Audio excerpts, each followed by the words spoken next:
Hi, I'm Dani Bubeng, and welcome to yet another episode of Life Lived in Purpose. Now, today's topic that I will be doing is about the journey of purpose and actually having everything that you need in order to fulfill your purpose.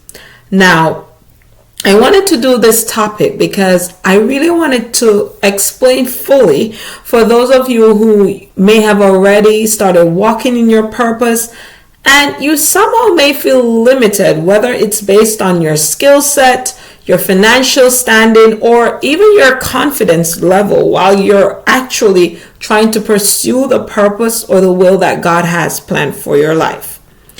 Now, here's the amazing thing about your journey of purpose. Let's imagine that God gave you one huge box as a gift with everything that you need in that particular box that is required to actually fulfill your purpose. Now, the only thing that you would need to do is to actually accept that gift box that God actually hands over to you. That's the only criteria for accepting your purpose with God. Now, everything else that is needed for that particular purpose, it's already been provided for you for that box, in that particular box. God, in his finite wisdom, would not give you a partial gift or a gift that may be missing things that you would actually need to fulfill that purpose. No, that box that he gives you, it will have everything that you need. It will have the skill set that you need to dig up. It will have the financial standing that you need to fund that purpose or mission. And it also will have the confidence level that you need to carry out that particular purpose. Now, I know a lot of the times and the reasons why many of us may even drop the very purpose and plans that God has for us is because there is fear somehow lurking behind something or somewhere in our thoughts that actually cripples us or prevents us from actually walking out or carrying out the plans and purpose that God has on our life. So that's the major issue when it actually comes to doing the plans that God has for us. If you haven't watched my episode on the journey of purpose and that it requires faith, then please do so. Because faith is actually the opposite of fear. And once you have that faith in God and trust him regardless of your fears, then you will see major things happening in your life as you shift towards moving in the purpose and the plan or the destiny that God has over your life. Now, here's an example of what I mean by fear hindering us from actually opening that box. Let's say you are fully aware that God wants you to open a non-for-profit organization as part of your purpose, rather. Now, I can guess that the very next thing that you will say before you actually approach that box is, where's the money to fund this ministry? Where's it going to come from, right? It's non-for-profit. You're not going to make any profit from it, but God is asking you to do it. But how are you going to fund it? Where is it going to come from? Do I have the money to do that ministry? Am I not qualified to do so? Do I have to work more? Do I have to change jobs? And all the excuses that will start coming right before, because once again, it's the fear that's behind that. You fear not having what you need in order to fulfill the purpose that God has planned for you. But remember, God gives us a box with everything that is in there. We just have to do what? Dig enough in that box to find out how is that ministry that he's calling us to do is going to be funded. It's not in our own will or for us to even figure out. We have to trust that God has the plan that is needed in order to fulfill that mission or purpose or ministry he's actually calling you to do. So yes, the excuses come, and they'll come with everything that God has called us to. But we have to take a moment and really look behind what's lurking with that fear that we have and understand that no, God has already equipped us enough in that box with everything that we need in order to fulfill our purpose. But here's where faith works differently from fear. So faith didn't ask you to find the money to fund your nonprofit. Faith just asked you if you would like to accept this box that has already have everything that you need to carry out the purpose. God has already given you everything that you need in order to do that, in order to fulfill that purpose. That's all God is literally asking you is to actually accept the purpose. That's all. The requirement is just to accept it. That's it. Just accept the box and inquire next of Him, what is it that you need to do? In other words, if He called you to it, don't you think He would also show you how it's going to be funded? So yes, faith is going to be the fuel that is needed to break past the fear of accepting that package that God has given you in order to fulfill your purpose on earth. Now, don't worry about what you don't have up front or you don't see. Don't worry about that. That is the least of your concerns. That's not up to you anyway. Your goal is just to be obedient to what God is actually telling you to do and to move forward confidently in that capacity. As you move forward, then the plans that you need will also unravel for you as you go. Now, is it going to be a smooth road moving forward without bumps and bruises along the way? Absolutely not. We are going to be angry ever so often. We're going to be frustrated ever so often. And we're going to even be mad enough to want to give up on the actual purpose that God has called us to. But with everything that happens along the journey, guess what? The box is still there. It never changes. It doesn't go anywhere. The box that God has given you, He doesn't take it back. He does not take back your purpose.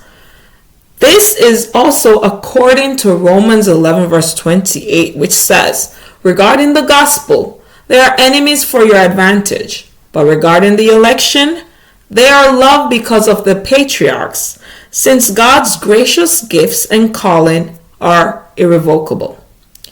Your purpose is irrevocable, and that's all you need to know on your journey. God will not take back your purpose or the plans that He has over your life. So many of us, when we get to an older age, maybe we tend to think that, God maybe skipped past us and maybe went to the next generation, right? No, He didn't actually do that. The box that He gave you specifically is there gathering dust as we speak. He never took it back. It's irrevocable. That means He's not going to pass it down to your generation. It's just going to sit there with dust. That's all. So what He will do instead is show you all that was in that box that you could have done on earth when you had the opportunity to do so. That's going to happen when you're in heaven. And as always, you will kick yourself for not taking the box seriously and instead choosing to live a rather mediocre, unfulfilled life crippled with fear. So, do you want that life that is in that box instead? Do you truly want to fulfill all that God has promised for you so that you can live in the abundant life that He actually has for you? Who wouldn't want what your Heavenly Father promises you if only you just truly believe them and step away from an unfulfilled life or a life that is so full of fear of everything, fear of the unknown, fear of your financial situation? When you step away from that, then you will start seeing everything that God has originally intended and planned for your life. So I have seen both worlds in my time that I've had. I saw the past life I built with this doctoral degree I had, the white picket fence, the 6-figure salary, And all that was in the small box, I call it, that I came up with. It is a small box. I didn't care much back then about even knowing that God had a box that was specifically made for me. I wanted what I wanted back then, thinking that that was a perfect life. I had the title, I had the money, I had the family. But this is the thing. As with all things that we make ourselves, that I call man-made, we then realize how small-minded we are outside of God's plans. And so, the very thing that we actually created for ourselves, later on sometimes becomes a nightmare we really and truly try to run away from or escape. But God, as always, in His faithfulness, when we are finished with our little box, He presents us with the bigger box full of good things for us that uniquely matches our giftings and our talents. That box is what God had all along intended for us to unravel, but we kind of got ahead of Him with our self-will. So if you haven't listened to my episode on the journey of purpose and your self-will, then do so. I guarantee you it will enlighten you. So if you're still at that level of, I would like to say, stuck, where you're still trying to figure out where your box is, then take a moment to pause in your life right now and to rediscover your identity and purpose with God first. Move far away from your self-will next, and then, here's the key, ask God for what He would have you do in the next chapter of your life. When you do that, instead of doing you first, instead of kind of hanging on to your self-will, God will start to show you who He originally created you to be, with all the gifts and talents that you do have. So I myself has moved from being a pharmacist to now, after rediscovering of my purpose and talents, to now knowing that I was called to be a writer, author, blogger, speaker, DIYer, encourager, podcaster, and the list continues as I open up that box and I try to pull out everything that I have in order to fulfill that in my lifetime. So that's how you walk in purpose. That's how you become who you truly are. You open up everything God has given you in that box and you try to build the life that He had originally intended for you to live. So thank you once again for watching another episode of Life Lived in Purpose. Do also join me on my podcast at Life Living Purpose to listen to the episodes there as well. They're available on Spotify, Anchor, Apple Podcasts, Amazon Music, Google Podcasts, iHeartRadio, and Castbox. Also, if you haven't yet grabbed any copies of my books, A Balanced Life, Moving from a Dysfunctional Life to a More Purposeful One, or my memoir, I Am Who God Says I Am, always be inspired to live the life God has planned for you to live. Both books as well showcase my life, the gifts, the talents, everything that God has called me in particular to be and do in this world in my lifetime. So until next time, I do thank you all once again for watching. Bye.